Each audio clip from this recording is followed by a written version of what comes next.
എല്ലാ വിദ്യാർത്ഥികൾക്കും പുതിയൊരു വീഡിയോയിലേക്ക് സ്വാഗതം. ഈ വർഷത്തെ LBS nursing and paramedical degree കോഴ്സുകളിലേക്കുള്ള 6th അലോട്ട്മെൻറ്റ് പ്രസിദ്ധീകരിച്ചു. അതായത് സ്പെഷ്യൽ അലോട്ട്മെൻറ്റ് പ്രസിദ്ധീകരിച്ചു. വിദ്യാർത്ഥികൾക്ക് LBS വെബ്സൈറ്റ് ഓപ്പൺ ചെയ്ത ശേഷം വിദ്യാർത്ഥികൾക്ക് ലോഗിൻ ബട്ടണിൽ ക്ലിക്ക് ചെയ്തുകൊണ്ട് വിദ്യാർത്ഥികൾക്ക് ആപ്ലിക്കേഷൻ നമ്പർ നൽകി വെരിഫൈ ചെയ്യും. രജിസ്ട്രേഷൻ ID പാസ്വേഡ് നൽകി സൈൻ ഇൻ ചെയ്തുകൊണ്ട് വിദ്യാർത്ഥികൾക്ക് ഈ ഒരു അലോട്ട്മെൻറ്റ് റിസൾട്ട് പരിശോധിക്കാവുന്നതാണ്. വിദ്യാർത്ഥികൾക്ക് അലോട്ട്മെൻറ്റ് സ്റ്റാറ്റസ് എന്നുള്ള ഭാഗത്ത് നിങ്ങൾക്ക് അലോട്ട്മെൻറ്റ് ലഭിച്ചിട്ടുണ്ട് എങ്കിൽ ഈ അലോട്ടഡ് എന്നും അതുപോലെ വ്യൂ അലോട്ട്മെൻറ്റ് എന്നുള്ള ഒരു ഓപ്ഷൻ ഉണ്ടാകും. അതിൽ ക്ലിക്ക് ചെയ്യുന്ന സമയത്ത് ഏത് കോളേജിലാണ്, ഏത് കോഴ്സിലാണ്, എത്രാമത്തെ ഓപ്ഷനാണ്, ഏത് കോട്ടയിലാണ് അലോട്ട്മെൻറ്റ് കിട്ടിയിട്ടുള്ളത് എന്നിങ്ങനെയുള്ള ഡീറ്റെയിൽസ് രേഖപ്പെടുത്തിയിട്ടുണ്ടാവും. ആദ്യമായിട്ട് അലോട്ട്മെൻറ്റ് ലഭിച്ച വിദ്യാർത്ഥികൾക്ക് മേക്ക് പേയ്മെൻറ്റ് ഓപ്ഷൻ ഉണ്ടാകും. അതിൽ ക്ലിക്ക് ചെയ്തുകൊണ്ട് വിദ്യാർത്ഥികൾക്ക് എത്ര രൂപയാണ് ഫീ പേയ്മെൻ്റ് ആയിട്ട് വരുന്നത് ആ ഒരു പൈസ അടക്കാവുന്നതാണ്. ഗവൺമെൻറ് കോളേജിലേക്കാണ് അലോട്ട്മെൻറ്റ് ലഭിച്ചതെങ്കിൽ ആ ഒരു കോഴ്സ് ഫീസ് ഏകദേശം 23,000 സംതിങ് രൂപയോളമാണ് വരിക. അത് MLT ഒക്കെ ആണെങ്കിൽ ഏകദേശം 20,000 സംതിങ് രൂപയാണ് വരിക. അപ്പോൾ നിങ്ങൾക്ക് എത്ര രൂപയാണ് ഗവൺമെൻറ് കോളേജിൽ ഫീ പേയ്മെൻറ്റ് വരുന്നത് ആ ഒരു ഫീ പേയ്മെൻറ്റ് നിങ്ങൾ അതിൽ പറഞ്ഞ പ്രകാരം അടച്ചാൽ മതി. സെൽഫ് ഫിനാൻസ് കോളേജിലാണ് ആദ്യമായിട്ട് അലോട്ട്മെൻറ്റ് ലഭിക്കുന്നതെങ്കിൽ 25,000 രൂപയാണ് ഏത് കോഴ്സ് ആയിരുന്നാലും നിങ്ങൾ അടക്കേണ്ടതായിട്ട് വരിക. വിദ്യാർത്ഥികൾക്ക് ഒക്ടോബർ 7 അതായത് ഇന്ന് മുതൽ അതായത് ഇന്നും അതുപോലെ തന്നെ ഒക്ടോബർ 8 നിങ്ങൾക്ക് ഈ ഒരു വെബ്സൈറ്റ് വഴി നിങ്ങൾക്ക് ഈ ഒരു ഫീ പേയ്മെൻറ്റ് ചെയ്യാവുന്നതാണ്.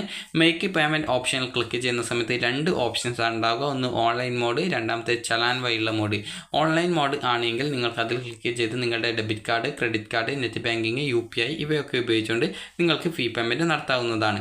ഇനി വിദ്യാർത്ഥികൾക്ക് ഈ ഒരു ചലാൻ വഴിയാണെങ്കിൽ ചലാൻ വഴി നിങ്ങൾ ഇന്ന് തന്നെ ഫീ പേയ്മെൻറ്റ് ചെയ്യേണ്ടതായിട്ട് വരുന്നതാണ്.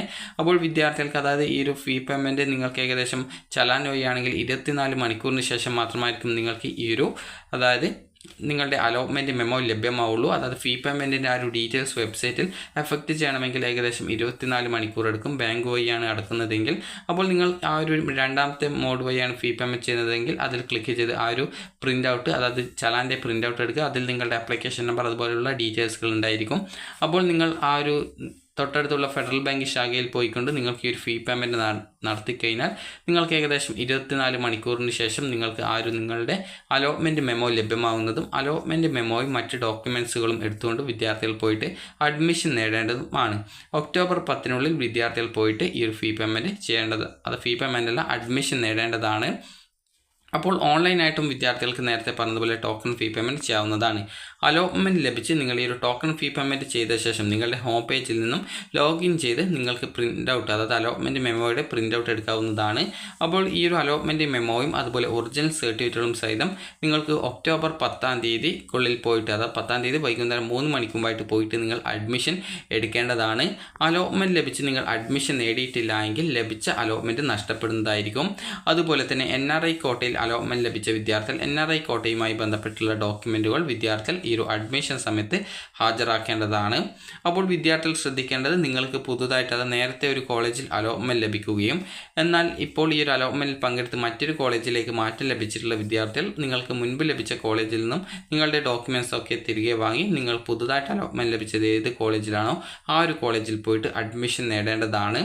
ഈ ഒരു അലോട്ട്മെൻറ്റിൽ മാറ്റമൊന്നും ലഭിക്കാതെ വിദ്യാർത്ഥികൾ പ്രത്യേകിച്ചൊന്നും ചെയ്യേണ്ടതില്ല. അതായത് പുതുതായിട്ട് മറ്റൊരു കോളേജിലേക്ക് മാറ്റം ഒന്നും കിട്ടിയിട്ടില്ല എങ്കിൽ പ്രത്യേകിച്ച് ഒന്നും ചെയ്യേണ്ടതില്ല. അതേസമയം നിങ്ങൾക്ക് മാറ്റം കിട്ടിയിട്ടുണ്ടെങ്കിൽ പോയിട്ട് അഡ്മിഷൻ നേടാനായിട്ട് പ്രത്യേകം ശ്രദ്ധിക്കേണ്ടതാണ്. അപ്പോൾ ഇതുവരെ അപേക്ഷിച്ച് അലോട്ട്മെൻറ്റ് കിട്ടാത്ത വിദ്യാർത്ഥികൾക്ക് ഇനി വരുന്ന സ്പെഷ്യൽ അലോട്ട്മെൻറ്റ് അല്ലെങ്കിൽ സ്പോട്ട് അലോട്ട്മെൻറ്റിൽ പങ്കെടുക്കാവുന്നതാണ്. അപ്പോൾ വിദ്യാർത്ഥികൾക്ക് ഈ ഒരു വീഡിയോ ഉപകാരപ്രദമായിട്ടുണ്ടെങ്കിൽ ലൈക്ക് ചെയ്യുക, ഷെയർ ചെയ്യുക. Thank you for watching.